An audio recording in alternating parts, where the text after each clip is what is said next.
tarde, boa noite, bom dia, não sei que horas você vai ver esse episódio. Seja bem-vindo ao Materializando, o nosso podcast do Grupo Mater, o lugar que a gente tem para dar espaço para pessoas que têm ideias, projetos e negócios que se materializaram.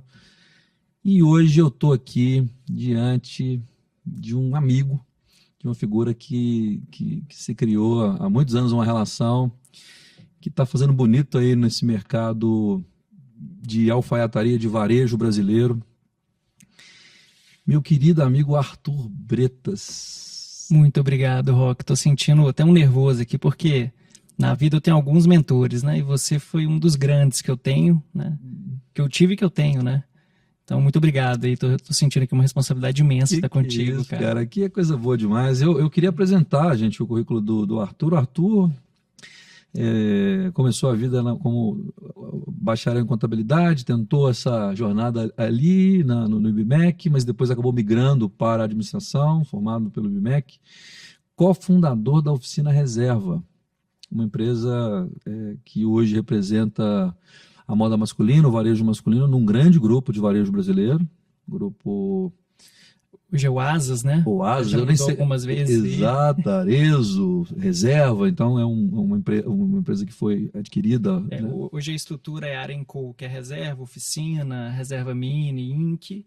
Essa estrutura que a gente chama de Arenco, essa BU. Aí tem a outra BU, que é o Grupo Soma. Tem outra BU, que é Arezzo, né? E aí essas três BUs juntas se tornam Asas 2154. 2154. E cara, Arthur fundou essa empresa, né, alguns anos atrás. Quanto tempo, Arthur? Cara, foi 2014 que ela começou. Na verdade, ela foi fundada por dois amigos e eu entrei na sociedade 1 ano e meio depois. Mas foi em 2014, como Social Tailor.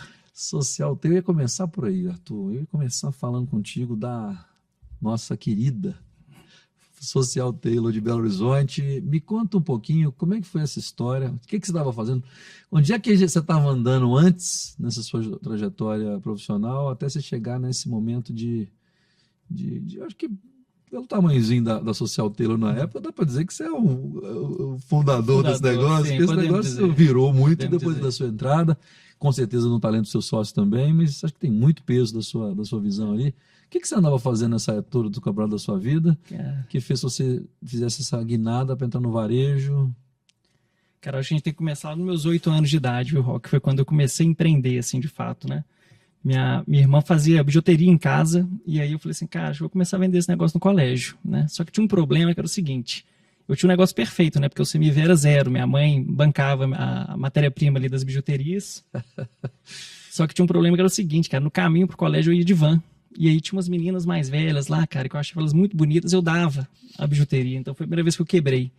Então, mesmo com o CMV e CMV zerado, era isso. Eu falava, tipo, depois eu tá bom, eu não sabia cobrar, não sabia falar não, enfim. Mas era um negócio perfeito, só que mesmo assim eu consegui não dar certo nesse negócio. Mas foi ali que despertou essa vontade de venda, de empreender, enfim. E antes de você seguir, já que você tocou lá o início dessa jornada lá, você não veio de um berço empreendedor, você tem eu sei que sua turma... Conta um pouquinho aí da sua família, porque já que você está nesse ponto, né, que estímulo, além desse que você recebeu... Cara, como é que é a situação lá em casa? Assim, minha mãe foi concursada durante muito tempo na Caixa, né? Ela foi gerente geral lá durante muito tempo, muitos anos. Meu pai também. E todos meus irmãos acabaram seguindo esse caminho, assim, de concurso público, né? Só que, na verdade, minha mãe era uma empreendedora, assim, porque quando eu nasci, meu pai já estava muito doente. Então, eu vi minha mãe cuidando da casa, cuidando dos 4 filhos, levando todo mundo para a escola, bancando a casa. Então, acho que o maior exemplo, assim, de empreendedorismo que eu tive, de fato, foi minha mãe, apesar dela não ter trabalhado, de fato, com empreendedorismo, né? Então, acho que vem daí, sabe? Tem uma energia ali muito forte, né? Você me contou essa história outro dia e eu achei isso muito legal.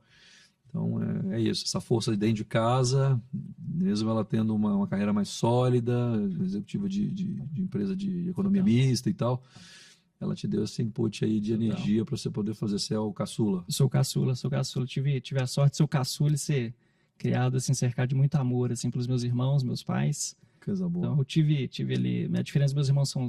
A primeira irmã são 5 anos, depois 8, depois 11, né? Então... Eu tive segundos pais ali como irmãos, né? Coisa boa. E aí nessa jornada dos 8 anos, quebrou com 8 anos, e aí? Como é que foi sua vida aí? Passou pela contabilidade, administração? E aí, enfim, esse tanto de irmão aí deixava a situação financeira não muito boa, né? Então, eu sempre tive uma vontade, assim, de ter meu próprio dinheiro. E aí eu tava andando na serra ali onde minha mãe mora até hoje, né? Eu vi uma placa assim, contrata-se com ou sem experiência, melhor remuneração do mercado. Era uma imobiliária chamada Taylor, inclusive. Por incrível que pareça, é. E eu bati nesse imobiliário, os caras falaram assim, cara, vamos lá, vamos tentar. E era pra parecer até filme, sabe? Assim, as pessoas estavam lá dentro, uma pessoa super velha, um cara super novo, assim, todos os perfis, assim. O cara tava tentando formar um time ali.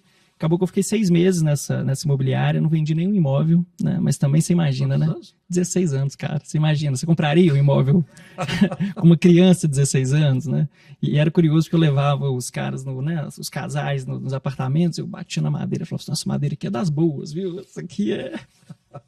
Era a técnica que você tinha para vender apartamento. Para vender apartamento, exatamente. Mas não consegui vender, infelizmente, mas foi legal a experiência de trabalhar, ter horário, bater ponto, enfim.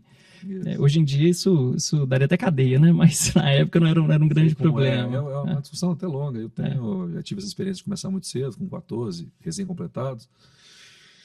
E é isso. Quando me perguntam hoje, Rock, o que você acha? Eu achei que para mim foi maravilhoso. Eu sei que hoje é tratado como quase eu entendo que existe de fato um problema social na construção do Brasil, né, de exploração da infância, da juventude, que é hora de estudar, mas a realidade do brasileiro é trabalhar, e isso foi para mim decisivo na construção da minha autoestima. Então, sem dúvida. Com certeza concordo 100% contigo. Mas aí, cara, depois disso que eu saí, eu entrei na faculdade, e aí eu vi uma propaganda de um estágio que era no World Trade Center Belo Horizonte, eu achava o nome bonito, conheci o World Trade Center de Nova York, e fui entender. Eles tinham um clube de executivos aqui em Belo Horizonte, igual tem a Anshan, né? E aí o programa era você ser um vendedor desse clube para executivos, né? Então a gente ligava para os executivos, prospectava, né? Ia andando de carro, anotando os nomes das empresas, jogava no Google o telefone, ligava, e a missão era passar pela secretária para conseguir agendar um horário com aquele cara. Então foi um momento que testou muito minha resiliência, assim. Então eu fazia isso o dia inteiro, eu era o mais novo ali da turma. A turma ali já tinha 22, 23, eu com 18. Acabei me destacando e comecei a vender patrocínio nas visitas que eu fazia. Então eu falava assim, cara, você não quer patrocinar um evento que vai ter um tanto de empresário lá dentro, não? Custa tanto, a gente divide 6 vezes no cheque, né? E tinha um estigma de sair com cheque na mão, sabe? Sair no cheque na mão era um fechamento de venda, assim, sabe? De águia, né? E enfim, acabei me destacando nessa área, virei lá o gestor lá, né? O head de patrocínio no World Trade Center. Fiquei mais um ano lá, indo super bem. Mas depois eu quis empreender, aí tentei abrir uma startup de tecnologia que chamava Clicker. Então a gente fazia algo parecido com o que a Melius faz hoje, então a gente teve clientes como Subway, Café Três Corações, Bendita Gula aqui em Belo Horizonte, né, que tem muita história. Acabou que também não deu muito certo, quebrei de novo, Rock. E aí eu conheci o João Ferraz, que foi um CEO de um family office da família Guiar, né? A família Guiar tinha vendido Axial aqui em BH, por bastante dinheiro, e eles começaram a comprar algumas empresas, né, investir em algumas empresas de saúde, e o João foi esse cara que ia ajudar, né, a fazer esse M&As. E aí ele me conheceu, me convidou para ser um braço direito dele ali, e foi uma baita experiência. Eu lembro até que uma vez quando eu estava fazendo entrevista com ele, né, a gente conversou horas e horas na casa dele, né, tanto de gente servindo a gente, aquela coisa que eu não estou acostumado. E aí eu falei assim, a gente conversou um tempo, eu falei assim, João, mas acabou que você não viu meu currículo, cara? Ele falou assim, não atrapalha não, vai que eu não gosto, vai que eu vejo alguma coisa que eu não gosto, foi tão bom até aqui. Grande João. João. Conheci o João, um cara querido. E aí foi, tipo, tô pro time dele lá na Family Office. Exatamente, tipo assim, do zero, a gente trabalhava na casa da família, enfim, eu ficava coletando dados, indo nas empresas, fazendo reunião, tentando implementar uma governança que eu nem sabia o que era governança, né? Acabei aprendendo lá. E depois apresentar para a família esses dados, né? Pô, como é que a empresa X foi, onde está o dinheiro parado da empresa Y? Então, fui aprendendo até essas leituras de DRE, balanço, nessa companhia, até que a CM Tecnologia, que era uma das empresas investidas, me fez um convite, né? Que foi até ali que a gente se conheceu, né? Foi sim. Boa escolha que eu fiz, inclusive. e aí eles fizeram um convite para eu tocar a área ali financeira, e depois de um ano eu teria um vesting ali de alguns porcentos do negócio, né? E aí, cara, só que quando estava dando um ano desse negócio, quando eu ia realizar ali minhas ações, eu recebi um convite do Gabriel, que é um grande amigo. Inclusive, eu conheci o Gabriel no WTC, World Trade Center, para ser sócio desse negócio, né? E a proposta era uma proposta, assim, indecorosa. Cara, você vai ganhar X%, mas você não tem salário, nossa empresa está quase largando a gente tem chance de quebrar a qualquer momento, mas a gente está precisando de gente. Você topa? Eu falei assim, cara, eu topo. Eu lembro. Né? Você lembra bem disso. Né? Essa foi uma das grandes conversas que a gente teve, inclusive, ao longo da nossa jornada, né? Eu lembro da coragem, né? De sair de um lugar que você respeitado, já tinha estabelecido, em vias de virar seu vesting e ter ali uma decisão importante. A capacidade que você teve de qualificar a sua mesa. Eu tenho falado muito isso aqui no podcast. Você precisa qualificar a sua mesa e nem todo mundo consegue fazer isso porque não tem criatividade suficiente, porque não tem cabeça para poder. Como é que eu vou fazer? Qualificar a mesa parece que é comprar, investir, é gastar dinheiro, e dá para fazer isso com jeito, com formas. Eu lembro de você formando uma imagem, uma opinião muito humilde, mas muito confiante, né? Acho que são duas coisas juntas. Quando junta confiança e humildade, dá sempre coisas boas. E eu lembro bem dessa história, e você teve coragem de dar o passo adiante para caminhar na direção da Social Taylor. Voltou a trabalhar na Taylor, então. Eu não sabia que você ia. Voltei a trabalhar na Taylor sem saber, né? Sem linkar. E aí o trabalho lá foi um desafio novo também, né? Porque a gente jogava nas 11 ali, né? Então, o nosso trabalho basicamente era visitar clientes, né? A gente ia até a casa, o escritório deles, né? Para tirar a medida do cliente. Eu acho que é legal contar essa história, que eu lembro bem, assim, de algumas conversas, mas eu acho que é legal que todo mundo saiba, porque no final era uma startup que tinha uma coisa de inovação, de você fazer a roupa sob medida, né? Trazer o valor de roupa, a alfaiataria de fato sob medida, mas num preço de loja, competitivo, enfim. Exatamente. E tinha um aplicativo que tinha que ter saído e tal. Parece que tudo funcionou na empresa, menos o aplicativo. Menos o aplicativo, exatamente. Isso fez vocês voltarem para um movimento poxa, então já que eu estou tentando inovar, trouxe esse troço, o aplicativo não funcionou, como é que a gente pivota e faz o troço andar para frente? Exatamente. Até virar oficina, reserva. Exatamente. Conta essa história. Cara, então, assim, na verdade a gente tinha percebido que existia um serviço de alfaiate crescendo, em São Paulo e Rio, principalmente, camisa sob medida. Só que não existia uma marca por trás desse negócio. Então você chegava lá, você era atendido para um alfaiate, ele te entregava a peça ali num saquinho, você não tinha tracking de pedido, o tecido era de origem duvidosa, né? A gente comprava fio egípcio, mas não era tão verdade assim. Esse Egito não era tanto. Exatamente. Oriente Médio. Não era tão assim, né? Assim. Então a gente começou a perceber que tinha umas marcas assim fora que faziam isso, né? Marca de sob medida. Então a gente falou assim, cara, acho que a gente pode fazer esse negócio, né? Esse negócio começou com o Gabriel lá atrás, depois eu entrei. E aí o modelo de negócio era a gente montar um algoritmo, porque no final das contas a modelagem que o alfaiate faz é uma função matemática de primeiro e segundo grau. Então se eu tenho um molde que ele tem 100 centímetros de tórax, né? O Rock tem 120, é mais 20. Né? No final das contas você tem algumas curvas ali, que às vezes você precisa de uma equação de terceiro grau, enfim. Mas era matemática, né? Então a gente desenvolveu, de fato, né? A gente trabalhou muito para desenvolver esse aplicativo. Na hora que a gente foi na prática, a gente percebeu que não era tão fácil assim. Então a gente escalou as vendas no modelo de venda direta, né? Então a gente recrutou alguns parceiros, esses caras ganhavam uma comissão de venda, né? A partir de cada uma das vendas que eles faziam. E aí a gente montou um exército de 300 pessoas, cara. Esse negócio foi crescendo. Então, na verdade, assim, tá dando um passo para trás, a gente tinha 3 grandes desafios, né? O primeiro é achar uma fábrica que topasse fazer, uma peça sob medida, porque fábrica ganha dinheiro na escala. Então, a gente tinha um discurso que era assim, cara, você não tem nenhuma ociosidade aí que a gente pode aproveitar suas máquinas, você ganhar um dinheiro, a gente paga um fixo aí dessa célula. Cara, foram assim, mais de 300 empresas que a gente ligou de camisa social no Brasil e ninguém topava e todo mundo falava a mesma coisa, vocês não vão ganhar dinheiro com isso. Eles não estavam errados não, tá? Mas esse era o discurso. Então a gente acabou achando um doido lá em Araguari, interior de Minas, que topou fazer isso. Então o primeiro problema resolvido, né? Essa ociosidade da fábrica ali para a gente poder produzir. O segundo problema, de fato, era a questão da modelagem, porque um alfaiate demora, 3, 4 horas para fazer um molde. A gente precisava fazer isso rápido. Então a gente fez um meio termo ali, né, do algoritmo, né? A gente fez um algoritmo computacional, mas não do jeito que a gente imaginava, mas calculava muito mais rápido essas medidas de corpo para molde. Então a gente fazia isso em 10 minutos. Então a gente ganhou essa escala de modelagem. O terceiro era a escala, de fato, em venda. Foi essa história que eu te contei do recrutamento. E era muito louco, cara, porque lá atrás Hoje em dia a gente fica recebendo esses e-mails outbound, assim, de forma bem agressiva, né? O tempo todo alguém descobre seu e-mail ali e te manda e-mail, né? Só que te cobra até não ter respondido e-mail. Exatamente. Só que olha como é que a vida é, né? Na CM, eles estavam começando a implementar essa coisa de outbound marketing. E a gente com dificuldade de recrutar a gente, eu falei assim, galera, se a gente usasse esse outbound marketing para recrutar a gente começou a prospectar o pessoal no LinkedIn, pegar o e-mail da galera do LinkedIn, mandar um e-mail assim, oi fulano, tudo bem? Era o título. Quando o cara abria, a gente falava assim, pô, Roque, vi que você trabalha em tal empresa, você tem um super perfil de venda, vi que você gosta de moda, cara, a gente tá com um negócio super legal aqui pra você fazer sua hora extra, ganhar 20% de comissão, você pode levantar sua renda aí de 2 mil a 10 mil reais por mês, só depende do seu trabalho, você não topa conversar?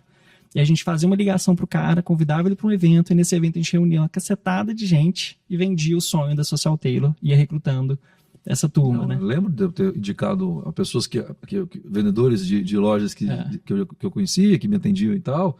Indiquei aí algumas pessoas para esse momento aí. Eu participei dessa construção, com certeza. Você era atendido, né, pela consultora. Era Clênia, talvez?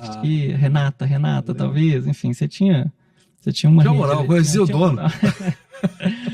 E aí, cara, esse negócio começou a crescer. Chegou um dia que a gente recebeu uma mensagem no nosso contato, @socialtailor, do Rony da Reserva. E a Reserva, naquela altura, já faturava seus 400 milhões por ano. Era uma marca que estava crescendo assim, de forma muito agressiva no mercado. Rony já tinha lançado o livro. Acho que ele estava lançando o livro na época. E aí a gente falou assim, cara, que loucura, esse cara quer conhecer a gente, né? Ele pediu para ir em Belo Horizonte, no nosso escritório em Itapuã.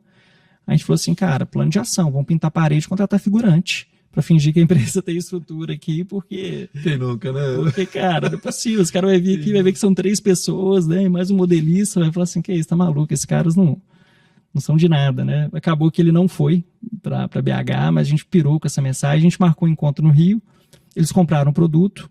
Você descobriu depois que era dele mesmo? Porque essas histórias acabam... Era dele, cara. Essas mensagens, às vezes, é alguém que ele manda fazer, então foi ele mesmo. Foi ele mesmo. Era 11 horas da noite, assim, olha a doideira. Na época, olha só como é que o poder da embalagem até, né? A gente fazia uma embalagem muito cuidadosa, assim. Legal. E aí, na época não tinha nem Instagram, era Facebook, né? Então, a gente vendeu um produto para o Gabriel Azevedo, até que foi candidato a prefeito aqui em Belo Horizonte. A gente vendeu para ele várias camisas, ele postou no Facebook, esse negócio viralizou. Foi o mês que a gente mais vendeu na história da Social Tailor, a gente vendeu demais, gente procurando. Ele era professor da Milton Campos, enfim. Esse negócio viralizou, reza a lenda, que bateu lá no Luciano Huck. Luciano Huck era investidor da Reserva e mandou pro Rony. Falou assim, cara, sabe que não comprar umas empresas? Olha que legal esse aí lá de BH. E foi assim a história, né? Reza a lenda, assim, é igual o Chicó, né? Como é que ele fala? Não sei, só sei que foi assim. Não sei, só sei que foi assim, exatamente. Foi mais ou menos assim. E... Tô falando muito rápido, Roque? Não, você tá falando então, tá bom. Você tá na sua casa. Então tá bom. Acabou que esse negócio, então. Aí a gente foi pro Rio, ele comprou, pirou lá na entrega do negócio, a gente fez uma reunião, levando os números, ele falou assim, bicho, vocês são pequenos demais ainda, vamos esperar mais um aninho. E aí, 2017, janeiro, a gente fez de novo um contato, e aí a gente foi investido pela Reserva. Enfim, foi a primeira marca que a Reserva investiu. E aí só tinha uma condição no contrato que era, bicho, Social Tailor é feio demais, vamos mudar esse nome aí, porque isso aí não é legal. E você me falava isso. Você já me falava isso na época. Eu sou implicado com alguns nomes. Você falou assim, cara, Social Tailor é muito difícil de falar, longo, cara. Essa é uma coisa mais antiga, né? Do alfaiate, né? Tem que dar uma modernizada. E aí tinha oficina, a marca oficina já existia dentro da Reserva, eles já tinham essa vontade de ter essa marca, e era uma linha de workwear. Então a gente meio que entra para tocar essa linha de workwear. Continua? Ainda no sonho da sob medida. Ainda no sonho do sob medida. E aí, cara, o que aconteceu? Que aí foi uma grande mudança assim, que a gente teve. A gente queria mostrar serviço, né, cara? E aí a gente botou o sob medida em 16 lojas da Reserva, um corner em 16 lojas da Reserva. Só que você imagina o vendedor da Reserva medindo o cliente. Daquele jeitão Reserva de ser. Meu irmão, a gente vendeu demais, mas foi um caos, velho. Foi um caos. A gente prometia entrega em 2 semanas, a gente começou a entregar em 60 dias camisa. Eu lembro do Rony falando assim, cara, a Reserva já fez muita M, mas a que vocês estão fazendo aqui é a maior que eu já vi na minha vida. Então foi um momento de muita pressão, assim, um desafio muito grande, né? E a Reserva tinha uma dificuldade também de receber uma nova marca sendo comprada, adequar os processos. Então a gente achava Que a gente ia falar assim, gente, precisamos de um analista de marketing, cair esse analista lá com o RH, que a gente ia falar assim, gente, precisamos integrar aqui o sistema de ordem de produção do sob medida, e a coisa ia ser integrada naturalmente. Então, era um desafio para eles, e nada disso aconteceu, né? A gente que meteu a mão na massa, correu, enfim. A mágica não acontece. A mágica... Essa tal mágica dessa sinergia imediata, esse plug and play não existe. Não existe. Eu lembro, eu tive lá. Tive lá na sede de São Cristóvão. São Cristóvão, na época era São Cristóvão. Estive lá, me recebeu lá, conheci a turma toda e era loucura, né? E é esse processo aí de aprendizado, né, cara? Assim, a empresa precisa aprender. Total. E, cara, e aí foi esse caos nesse primeiro momento, né? A gente, por um lado, assim, tem as coisas que acontecem, a gente não sabe explicar porquê, né? Mas a gente teve muita visibilidade naquele momento, porque a gente era os caras que geraram o caos. Era o supervisor ligando, diretor, reunião toda semana, explicando, tentando explicar por que estava dando tanto problema, que o vendedor media errado, então, naturalmente, a peça ia chegar também errada. E aí, só que foi muito bom também porque a gente resolveu o problema, cara. E aí isso foi legal, porque como estava todo mundo olhando, eles sabiam que era um problema muito difícil de resolver, a gente ganhou uma certa moral, sabe? Tipo assim, pô, esses caras foram lá na fábrica, fizeram o layout todo de novo da fábrica, contrataram costureira, assim, se tornaram quase sócios da fábrica, né, poder resolver esse problema. Enfim. E aí, enfim, então esse negócio começou a crescer, só que de fato era muito difícil ganhar dinheiro com sob medida, na escala era muito difícil. As fábricas estavam certas. As fábricas estavam certas desde o início, né? Mas a gente tinha uma história boa para contar, né? Não, e tem coisa para tirar disso, né? Assim, porque na verdade quem fala não tá sempre certo no Brasil. Sim. Então uma coisa aqui, já fazendo os parênteses, assim, falar que não vai funcionar no Brasil é muito, muito bom, porque você vai sempre acertar. Sim. Porque até funcionar alguma coisa... Então essa história é muito legal, e aí, Arthur, assim, mostra muito quem vocês são, vocês, seus sócios, porque é isso, assim, eu entrei nisso, porque tinha um aplicativo e sob medida. Essa era a história. Vocês conseguiram pular para um grupo que se tornou o que se tornou. Exato. Abandonou, teve coragem de abandonar as convicções, ou seja, estávamos errados, e essa é a beleza da história, porque mesmo estando errados, quem tá certo agora? Exatamente.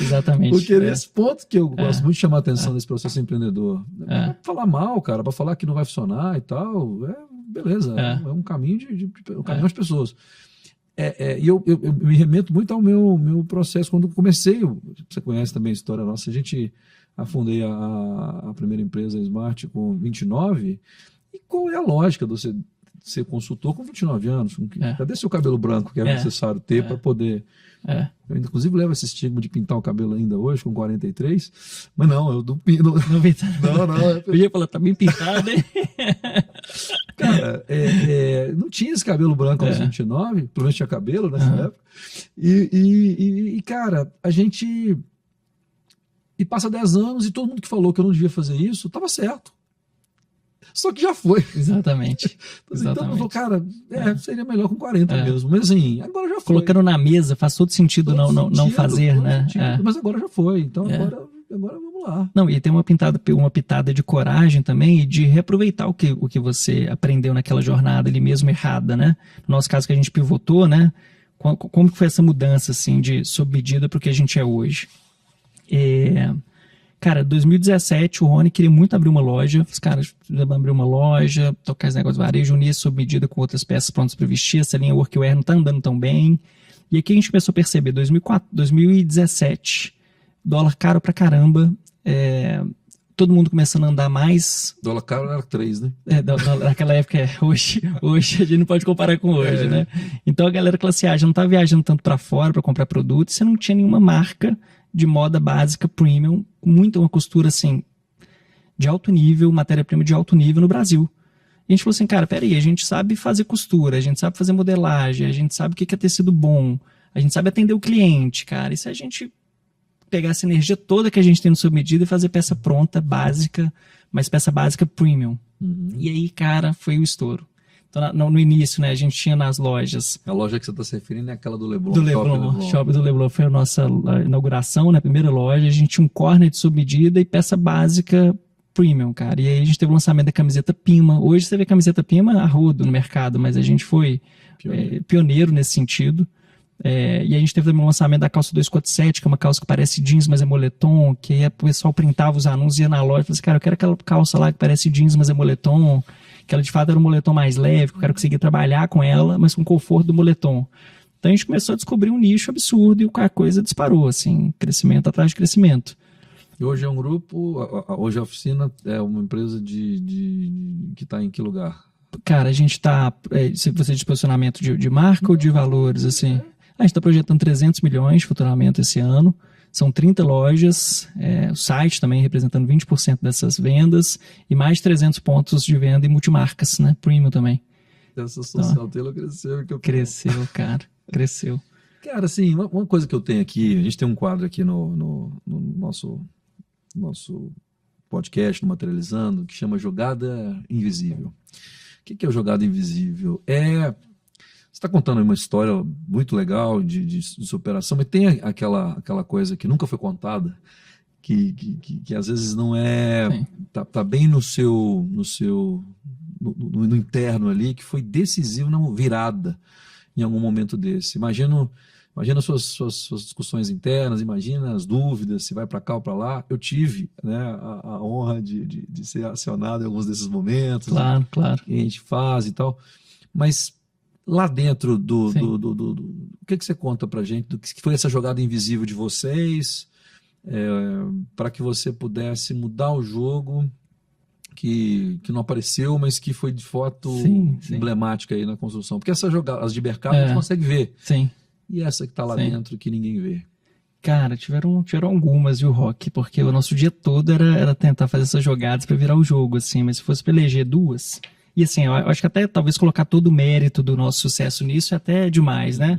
Mas a gente teve algumas conversas difíceis, então a gente remodelou a nossa sociedade, tiramos sócios fundadores do negócio, e isso, né, no momento que a gente tirava esses sócios, era um momento que a gente faturava, sei lá, 10 milhões, e hoje a gente fatura 300, né? Então...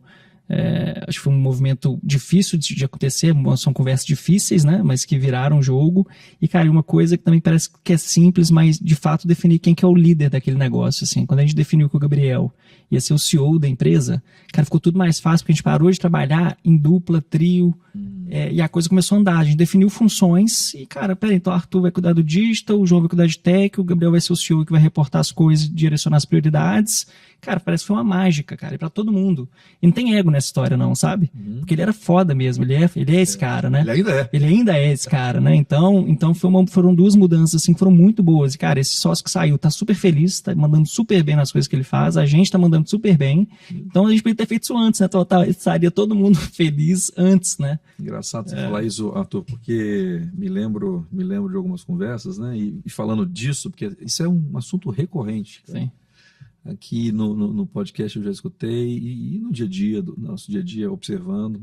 As duas tacadas invisíveis são tacadas uma de organograma e uma de societário, cara. E eu vejo marcas com potencial incríveis, com produtos muito, muito bons, com clientes muito fiéis, e que falta o arranque, essa compreensão, né? E às vezes uma deturpação da realidade ali, uma falta de lucidez.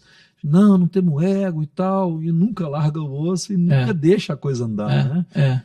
Isso é muito interessante. E é engraçado porque é ruim para todo mundo, né? Quem sai melhor. Hoje eu tive a vontade de almoçar com um amigo da área de tecnologia, que foi um desses que saiu, sabe? De uma empresa e tal. E na saída dele, ele, ficou ali acaba que tem naquele momento um tanto talvez de alguns machucadinhos e tal, mas vendo que talvez, ele falou assim, a gente tinha 5 sócios, eu sou o único que conversa com todos, eu sou o primeiro que teve coragem de sair.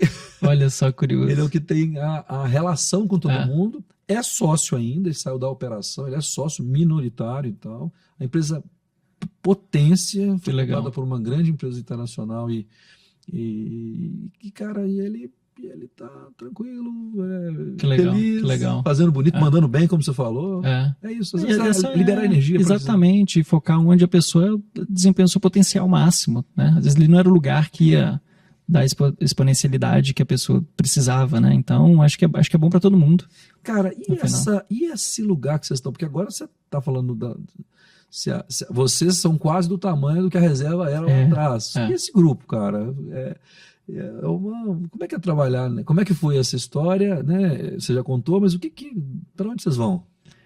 Cara, então, isso tem mexido no mercado, inclusive, né? Assim, acho que pra gente, assim, quando a Arezzo compra a reserva lá atrás, acho que foi um movimento muito acertado, assim, acho que todos os movimentos foram acertados, mas especialmente a gente precisava de muito caixa para crescer, e sem nenhuma dúvida, se não fosse a Arezzo, a gente não teria conseguido abrir lojas na velocidade que a gente abriu, enfim, ter aprendido governança da forma como a gente abriu, que a gente aprendeu. Então hoje a gente está indo muito para o lugar da LVMH, né, que a gente tem ali no exterior, né, só que brasileira, né? Então acho que hoje todas as marcas premium, masculinas e femininas, estão nesse grupo, né, as principais. Então a gente tem expectativa de um ganho de sinergia absurdo, né, de trocas entre as marcas, de áreas que são redundantes, enfim. Então acho que a gente tem bons frutos ali pela frente ali com esse grupo que se formou. E você, cara,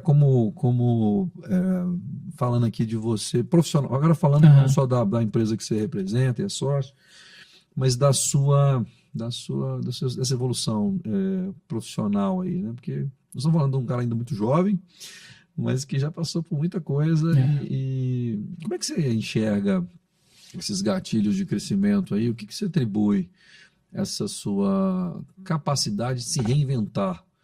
Estou falando de um jovem, e aí tem parte até da história que eu não conhecia, quer dizer, eu sabia que tinha começado com 8 e com 16, né? Mas aí da WTC para frente eu já conhecia a história, mas é outro bicho, né? Era um cara mais gestão, financeirão, depois você virou um operador, hoje você está na parte de e-commerce do negócio. Essa transformação, Arthur, o que você atribui, cara, essa sua capacidade de passar por tanta coisa e performar em todas elas? E aí nós vamos num lugar profundo, então. Cara, eu perdi meu pai quando eu tinha uns 16 anos, né? Lá em casa a gente não tinha muita grana, assim, para fazer inglês, fazer espanhol, natação e tal. E aí, quando eu perdi ele, eu puxei minha mãe e falei assim: mãe, só tem uma coisa que você precisa pagar para mim, que é terapia. E aí, cara, fiz 10 anos de terapia sem parar. Você tinha 16 anos? 16 anos, cara. 16 anos. E eu pedi pra minha mãe, falei assim: cara, mãe, tô percebendo que não tá legal o caminho que eu tô indo, não. Alguns dos meus irmãos demoraram um pouco mais para tomar essa decisão. Acho que isso tá marcado hoje, assim, acho que isso é nítido. E perda, assim, quando você tem, se você não trata, cara, isso aí vai te levando para um lugar que não é legal, sabe? De vitimismo, de culpa, dramatização, frustração. Então, eu acho que muito novo ter passado por isso, né? E superado isso, e ter tido um apoio de terapia, ter acertado, né, na pessoa que vai ser seu terapeuta, né? Acho que foi um ganho imenso. Inclusive, terapeuta que eu indico para todos os meus amigos e quase todos fazem com ele, cara. Olha só. Não, cara. Então foi um achado, ele foi um achado e que mudou minha vida, assim, de maturidade, visão de mundo, segurança. Fala o nome dele, pô. Valfredo Knipp. Ele é Valfredo Knipp. Legal saber que ele tem essa influência aí na sua vida. Super importante. Que coisa mais curiosa, cara. Essa parte de... Muito incomum essa decisão. Muito incomum, muito incomum. Um garoto de 16 anos pedir terapia não é uma coisa que eu tinha que falar. Não, e foi escutando, sabe? Autoconhecimento. Eu tenho o estigma de, às vezes, a pessoa fala, eu sou muito do planejamento, e eu comecei a fazer meu primeiro plano na minha vida com 19.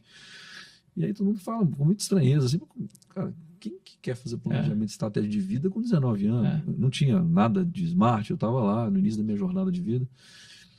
Mas eu tô descobrindo que você com 16 cara, teve a visão, né? de... Que legal, cara. Cara, e eu vejo hoje, assim, no meu time, assim, acho que eu acabei desenvolvendo uma habilidade, assim, por 2 motivos, inclusive, você tem a ver com um deles, mas, assim, um foi essa questão de fazer terapia, então, de enxergar, às vezes, um lugar no profissional, que não é um lugar de problema com a profissão, mas é um problema muito mais interno, assim.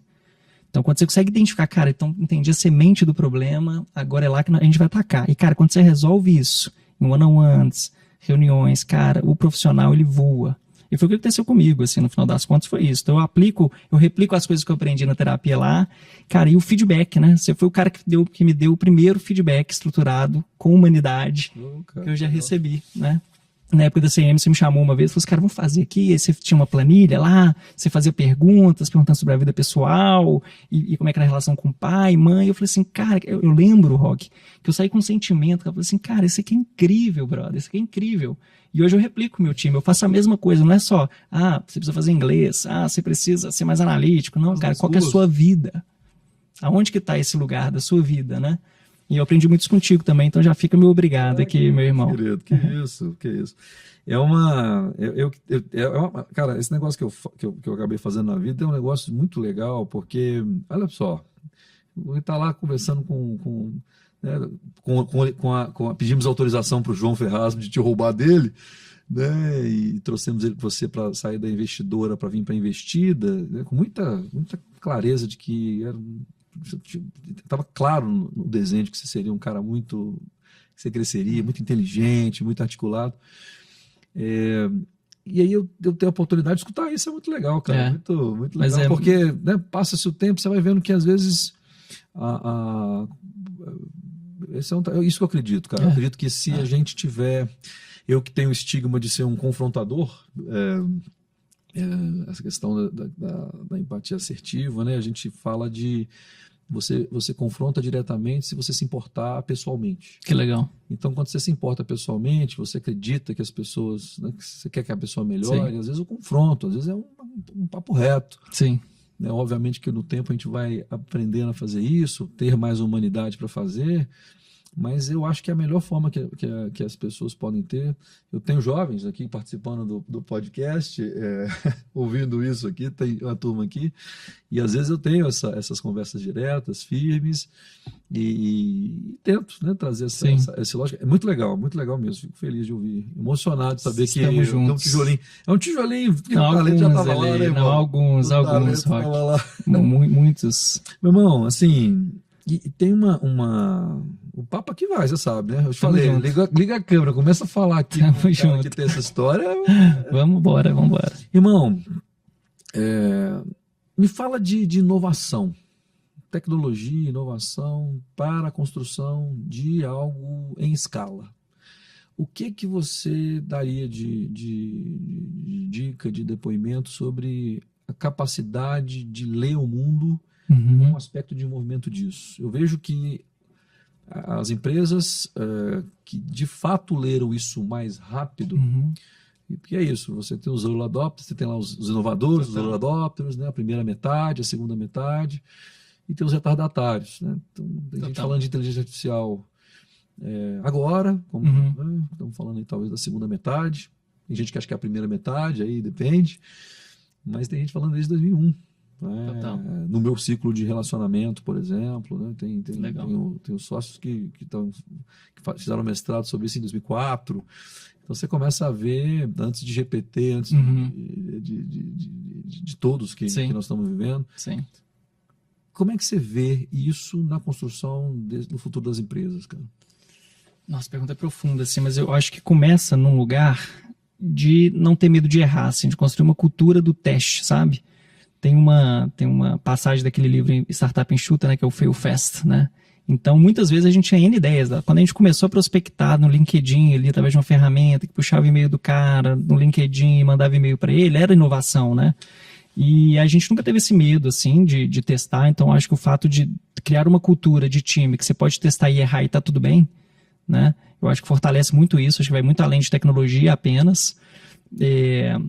Eu acho que estão tendo algumas mudanças, assim, né, de estigmas ali da AI, né, que são interessantes, assim, porque, putz, olha só que loucura. Eu tenho uma menina que entrou estagiária lá no meu time, a Gabi, foi crescendo, hoje é supervisora, e aí ela é engenheira elétrica na UF, né, enfim, coisa nada a ver. Hoje ela cuida de logística, e ela sozinha, ela toca, a gente tem o Ship from Store, né, que a gente despacha as mercadorias de loja, né, então ela gerencia 30 lojas sozinha.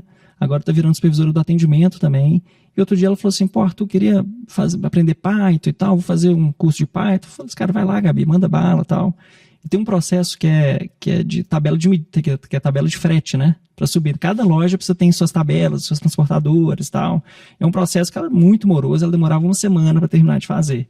Meu irmão, com o ChatGPT, com Google Colab lá, Python, ela pegou a API lá da Vetex, a nossa plataforma de e-commerce, aprendeu, velho, e ela faz isso em 10 minutos, né?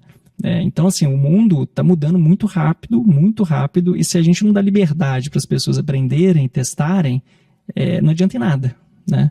Então, eu acho que mais que a tecnologia é esse lugar, assim, de escuta, de permissão, de não ter culpa pelo erro, né? Você gastou um tempo tentando fazer e está tudo bem se não der certo, né? Mas você tentou, estudou, aprendeu, esse conhecimento vai ser usado em outro lugar, então acho que está por aí, assim, sabe? E você enxerga isso nas empresas? Você Não. Você está trocando ideia, você que está olhando aí, dando uma volta, sendo convidado para participar.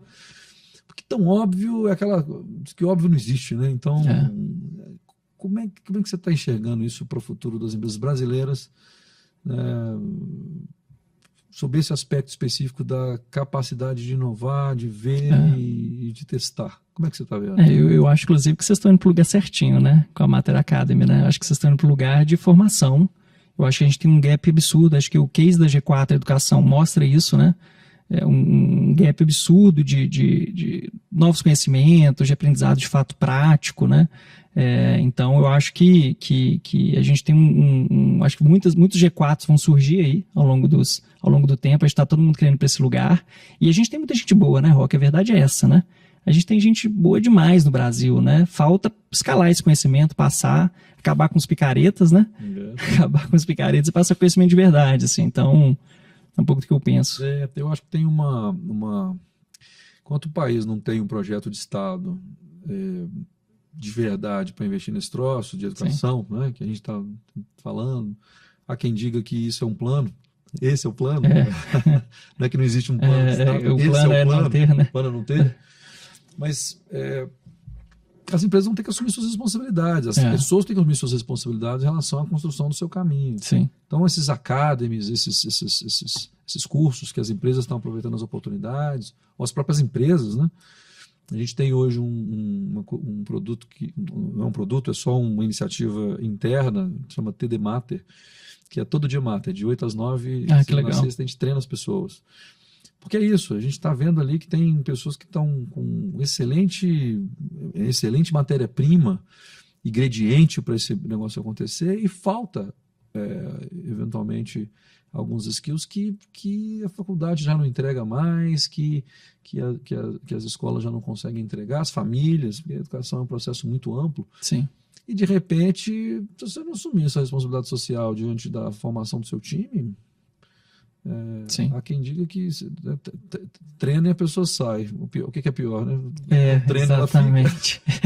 Exatamente. Treina, ela sai, eu acho que é melhor de conviver do que não treina e ela fica. Com certeza, com certeza. Não tem problema. Mas cara, a gente tem um quadro aqui no nosso podcast que é o Cicatrizes do Jogo. O que é cicatrizes do jogo? Cicatriz é aquilo que já foi um machucado, já abriu uma ferida, mas que de alguma maneira ela se curou. Mas ela está ali, te lembrando que aquilo aconteceu. Então, né, obviamente, deixa seus aprendizados nesse processo de crescimento. Então, eu queria que você lembrasse aí na sua jornada, uma ou mais, fique à vontade, em dizer para a gente o que você chamaria de cicatriz do seu jogo até aqui, nesse seu tabuleiro. Nossa, são tantas. Cara, se fosse uma só, né?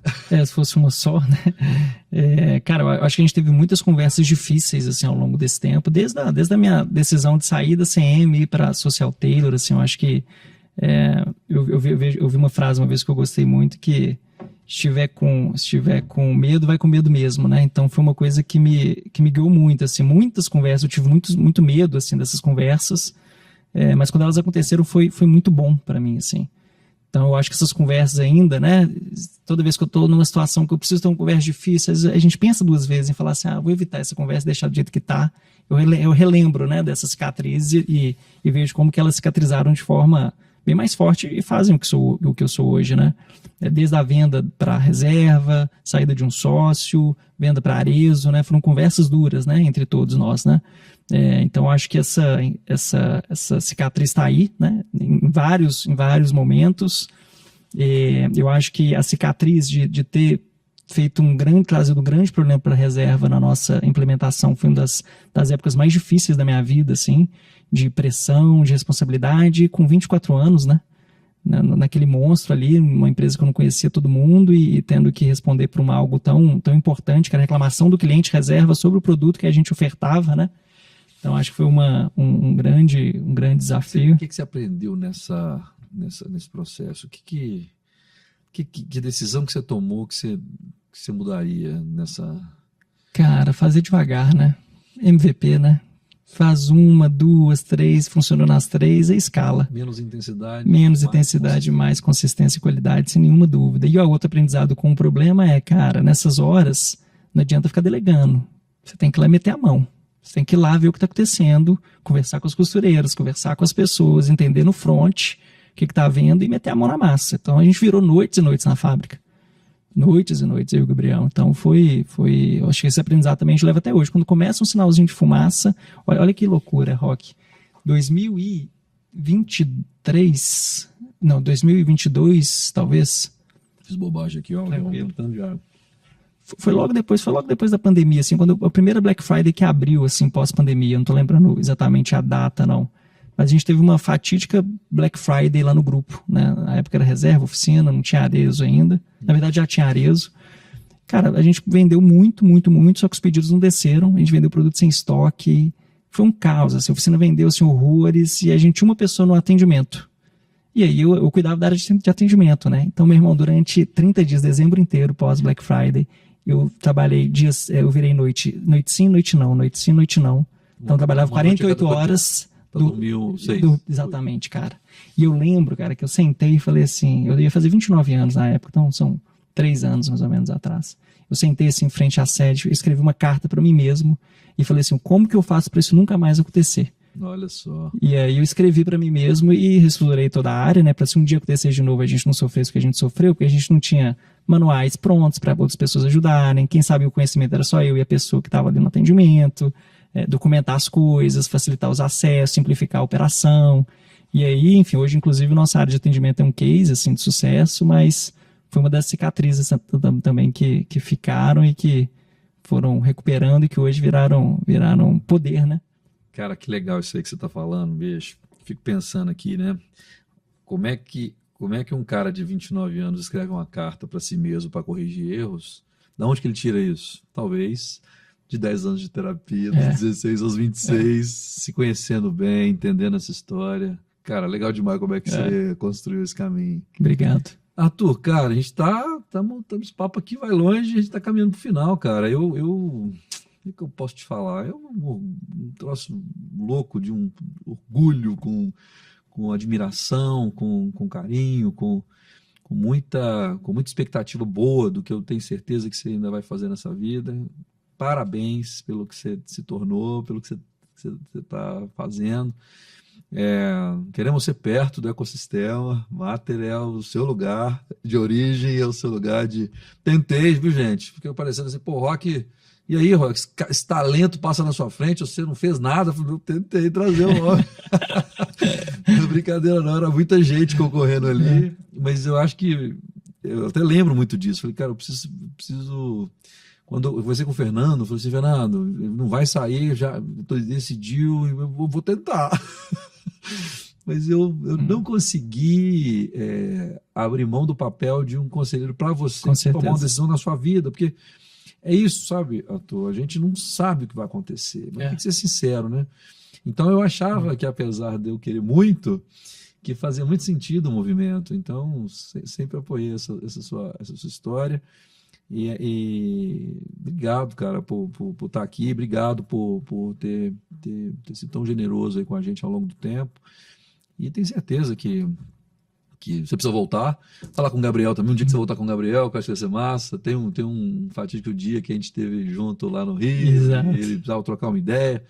A gente foi num lugar ali no Leblon, sei lá, em Ipanema, não me lembro mais. E a gente trocando profundas ideias de como que resolve questões societárias, enfim, aprendizado. Com certeza. Estou aí até hoje aprendendo sobre isso. Mas é uma jornada incrível, cara. Você fez muito bonito e vai continuar fazendo, tenho certeza absoluta. Queria que você desse aí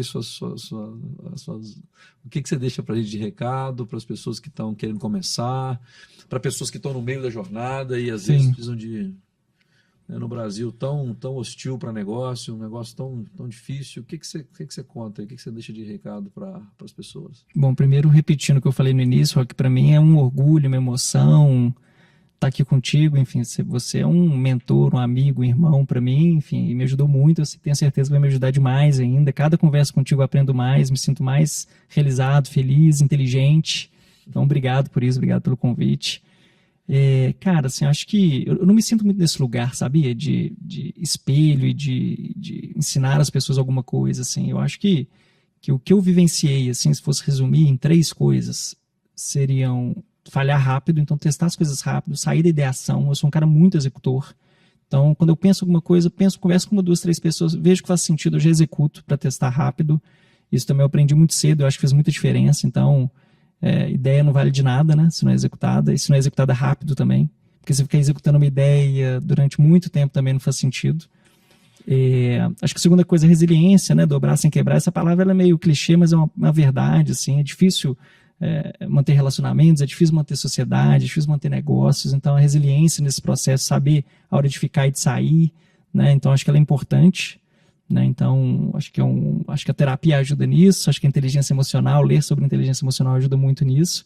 E a terceira coisa, sem nenhuma dúvida, é ter as conversas difíceis. Assim, eu tenho, inclusive, amigos que eu converso, falo assim, cara, o cara tá infeliz, mas é só ter algumas conversas que a vida da pessoa vai melhorar. A gente adia essas conversas e fica ali numa tristeza, ou então varre para debaixo do tapete a tristeza. Então, acho que seriam essas 3 coisas. Agir rápido e executar sem enrolar muito, ter as conversas difíceis e ser resiliente no processo. Obrigado, Arthur. Que Deus ilumine a sua vida, que você continue sendo. Vai ser papai? Você, Arthur papai. vai ser papai. Benício vem aí. Benício chega quando? Chega em julho. Em julho, se Deus quiser. Se Deus quiser, amém. Saúde, um beijo em casa. Gente, estamos aqui terminando, mais um Materializando e, como vocês estão vendo, cada vez mais aprendendo e entendendo o que é a ideia, um projeto, um negócio, quando ele se materializa é legal demais, transformando sociedade, transformando a vida das pessoas.